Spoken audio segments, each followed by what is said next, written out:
What's up, guys? Today I'm answering a question I got from an Instagram subscriber. What is the difference between people who make 1K a month versus 10K a month? The similarities that they have, just besides hard work, putting in the work, stuff like that, the normal stuff you hear.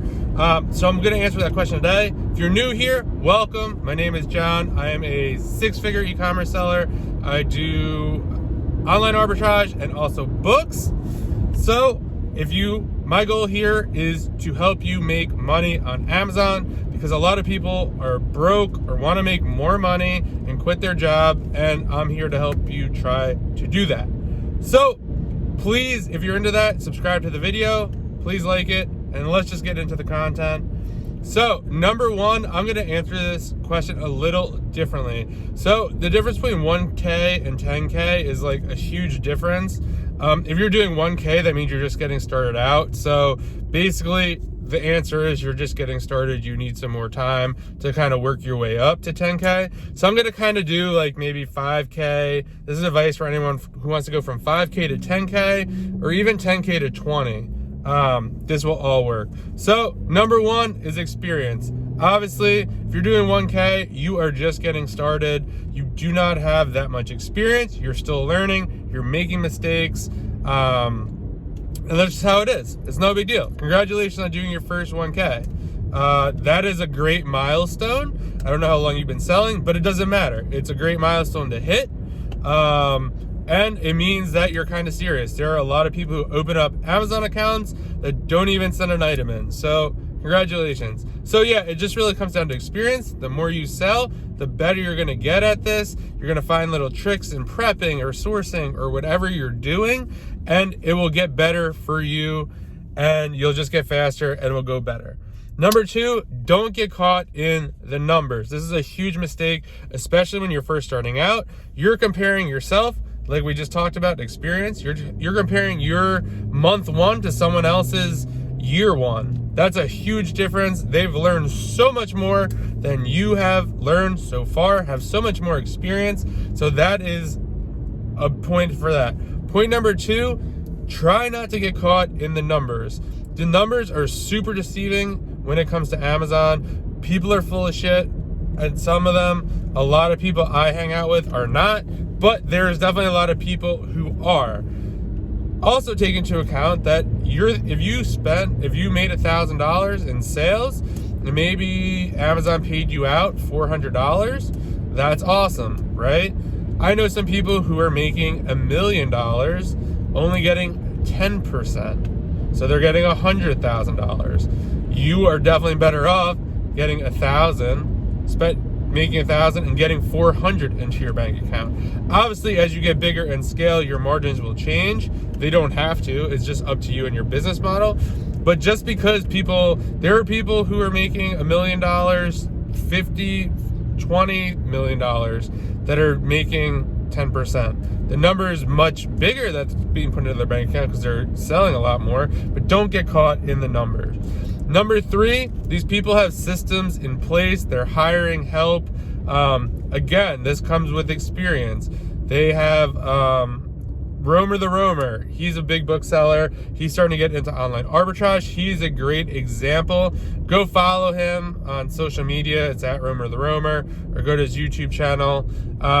He is a master at hiring virtual assistants and getting systems in place. So he basically does not have to do a lot of the day-to-day activities. Me personally, I have struggled with this. I'm getting better. I'm actually hiring my first VA, hopefully early next week. So that's exciting. But yeah, they have systems in place. And when you have systems in place and help, it makes it a lot easier for you to do more in sales, because instead of you prepping, instead of you sourcing, instead of you doing all these like little monotonous tasks, you have someone else do that, and you could focus on growing the business, making more money, figure out more stuff to buy or how to do things better. So having systems in place and help and SOPs, which is standard operating procedures, that's what they have in place, but they also have that in place because they've been doing it a lot longer. They have experience. I would say you want to try to do it as soon as possible, but hey, you got to do what you're able to do to get by. But yeah, once you have that in place, it makes it a lot easier to grow and do more money. Number 4, they have really strong networks. They know a lot of people in the space, in the Amazon sellers who sell in all different areas. Again, another great example is Romer the Roamer. He's getting into online arbitrage. He's asking people like me, Flips for Miles, Fields of Profits, all these people that are primarily now doing online arbitrage, who used to do books at one point. What is the best way to get into online arbitrage? It is going to get him to really, really speed up his learning curve doing online arbitrage, and it's going to help him really ramp up his sales because he's asking people who've been doing it for years basically and are very successful at it. So whenever you have a strong network or can network with other people, it really speeds up the process. And on the flip side of that, he's helped a lot of other people. He's helped me sell books before, and now I'm able to help him with some OA. So everything comes back around, especially in reselling. Your network is huge when it comes to that. I know a lot of people say your network is your net worth. I definitely agree with that, and it's even more prevalent in the Amazon selling space. This last one is probably the most important one. I should have said that in the beginning, so you stayed to this point. If you're still here, thank you so much. I really appreciate it. Is they do whatever it takes to do what they have to do.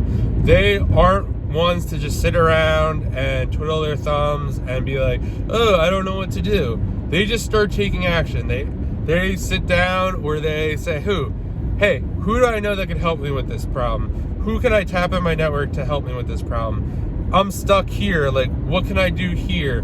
They write out a list of things they could do. They watch YouTube videos. They Google. They do whatever they have to do to get to the next point. And I really think a lot of people, you might say you do whatever you have to do what it takes, but that was just a big jumble.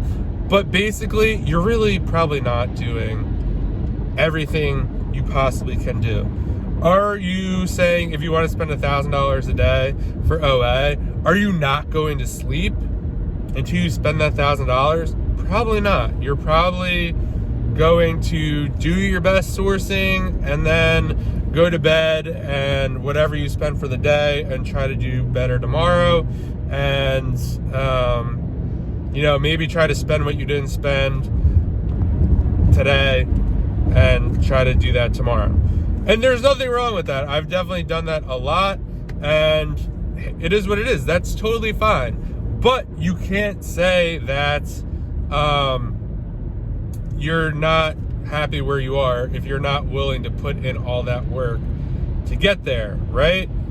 If you say, hey, I'm not going to bed until I do X, Y, Z, and I'm not saying you should not sleep or hustle, like, I'm not saying any of that. I'm just trying to make a point that says, you know what? Maybe you don't really want it as bad as you say you do. I definitely struggle or have struggled in the past with sourcing. Definitely having a spending goal in place is super helpful. There'll be times that I haven't hit it, but I haven't hit it like making up for it the next day. But yeah, that is kind of the difference. Or they just, that is basically the differences between them. One, it's experience. Two, they don't get caught in the numbers. They don't care what anyone else is doing. They just care about their business, really. They have systems in place, which is super important. You can't really put systems in place till you have some experience and really figure out the best way to do things. 4, they have really strong networks and they're always willing to help out other people. That's one of the reasons why they have a strong network. And number 5, they do whatever it takes to get the job done, whether it's getting consulting, taking a course, talking to people, all that good stuff. That is probably the 5 differences that separate people who are doing 5K, 1K to 5K, 5K to 10K, 10K to 20K. I would say after 20K, it gets a little different. I'm definitely feeling that a little bit now, but that is that question answered. Let me know what you think in the comments. I'd love to hear what you think. Is there another trait you think you see with people that I missed? Or what one was your favorite trait? I'd love to hear it. Leave a comment. Please like the video. Please subscribe to the channel. Tell your friends about it. Share this video with your friends. It would really mean a lot to me. And I will see you guys in the next video.